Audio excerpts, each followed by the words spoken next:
Our goal is your satisfaction. Let us show you the way.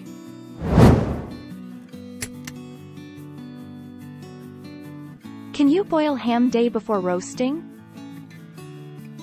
First, soak the gammon to remove the excess salt. Cook the gammon according to the recipe you're using. If you want to cook it the night before serving, leave to cool and store somewhere cold overnight. A garage or shed is ideal. Just keep it covered, then glaze and bake the next day. Can you boil ham in advance?